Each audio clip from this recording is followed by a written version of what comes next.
Service in Peachtree City has issued a severe thunderstorm warning for Floyd County in northwestern Georgia, northwestern Polk County in northwestern Georgia, Chattooga County in northwestern Georgia, until 5 p.m. Eastern Daylight Time.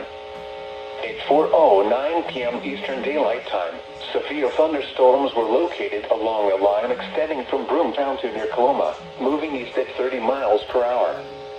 Hazard, 60 miles per hour wind gusts and dime-size hail. Source, radar indicated.